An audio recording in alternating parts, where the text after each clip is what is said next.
Hello everyone, you are warmly welcome to Saman Yapa YouTube channel. This is your favorite program, දවසකට වතාවක් කතාවට රටාවක්. අද දවසේ පාඩමින් මම ඔයාලට කියලා දෙන්නේ I'll try. මම උත්සාහ කරන්නම්. මෙන්න මේ වෙනුවට ඉංග්‍රීසි කතාබහේදී භාවිතා කරන්න පුළුවන් තවත් යෙදුමක් සම්බන්ධවයි. සුපුරුදු විදිහටම පාඩමේ මුල ඉඳන් අවසානයේ දක්වා රැඳී ඉන්න ඔයාට මේ සියල්ල ඉතා හොඳින් ඉගෙන ගන්න හැකියාව තියෙනවා. මට ෂුවර් නෑ. අපි කතා කරන භාෂාවෙම මේක කියමු. මට ෂුවර් නෑ. ඒත් මම උත්සාහ කරලා බලන්නම්. I'm not sure, but I'll try.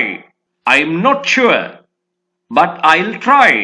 Instead of try, we can use this phrase. Have a go. Have a go means to make an attempt. In short, we can say to try. යම් දෙයකට උත්සාහයක් කරලා බලනවා. අපි කතාවේදී කියන්නේ try කරනවා කියලා. උත්සාහ කරලා බලනවා. අන්න එහෙනම් ඒ වෙනුවට ඉංග්‍රීසි භාෂාවේ UK English වල, British English වල informal ක්‍රමයක් තමයි මේ. කතාබහේදී බහුලව භාවිතා කරන්න පුළුවන් ක්‍රමයක් තමයි මේ. Have a go. Have a go. I'll have a go. That means I'll try. මට ෂුවර් නෑ. ඒ කියන්නේ මට ස්ථිර නෑ කියන අදහසනේ. ඒත් මම උත්සාහ කරලා බලන්නම්. අපි එතනදී ෂුවර් වෙනුවට certain පාවිච්චි කරනවා. I'm not certain. මට ස්ථිර නෑ. I'm not certain. මට ෂුවර් නෑ.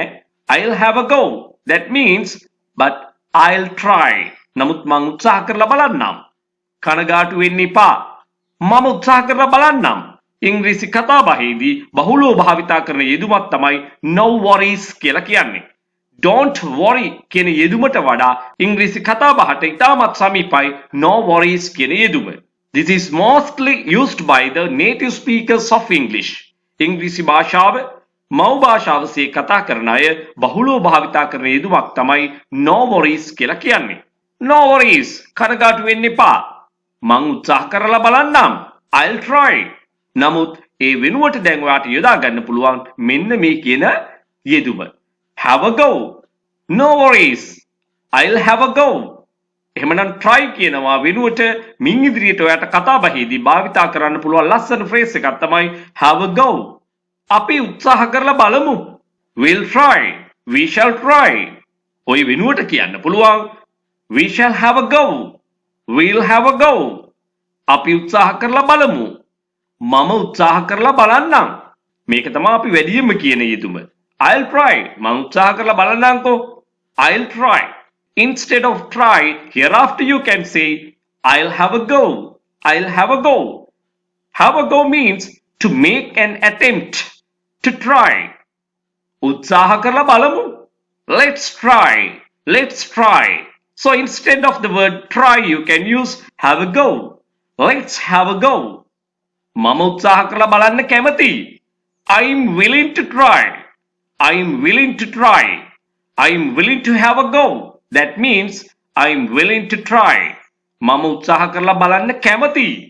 මම මීට කලින් කවදාවත් උත්සාහ කරලා නැහැ. යම් දෙයක් කරන්න මම මීට කලින් උත්සාහ කරලා නැහැ. ඒ වුණාට මම උත්සාහ කරලා බලන්න කැමතියි. I've never tried before. මම මීට කලින් කවදාවත් උත්සාහ කරලා නැහැ. But I'm willing to have a go.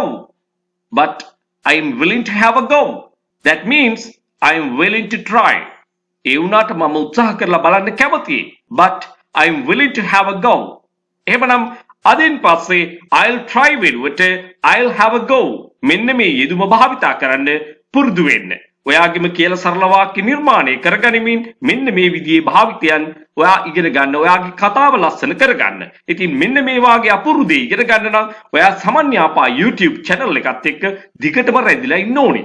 ඒ වගේම like කරන්න, comment කරන්න අමතක කරන්න එපා. ඔයා මගේ online classes එහෙම නැත්නම් නේවාසික පුහුණු කඳවුරු පිළිබඳව වැඩි විස්තර දැනගන්න කැමති නම් මෙන්න මේකටත් සවන් දෙන්න අමතක කරන්න එපා. පාසල් යන දරුවන්ට උසස් අධ්‍යාපන කටයුතු වල නිරත වෙලා ඉන්න අයට, රැකියාවල නිරත අයට, ඒ වගේම රැකියාව බලාපොරොත්තු වෙන සිටින අයට, එහෙමත් නැත්නම් විභාග ප්‍රතිඵල බලාපොරොත්තු වෙන සිටින කෙනෙක් වෙන්න පුළුවන්. ඔයාගේ දැනුමට ගැලපෙන විදියට කණ්ඩායමකට එකතු වෙන්න පුළුවන්. එහෙම නැත්නම් තනි පුජ්‍යල පන්තියක් සංවිධානය කරගන්නට පුළුවන්. මේ සියලුම පන්ති දෙආකාරයකට පැවැත්වෙනවා. online classes ලෙසත් නේවාසික පුහුණු කඳවුරු ලෙසත් විශේෂයෙන්ම පාසල් යන දුවලා පුතාලට නම් ඔවුන්ගේ නිවාඩු කාලවලදී මේ නේවාසික පුහුණු කඳවුරු සඳහා සහභාගී වෙන්න පුළුවන්.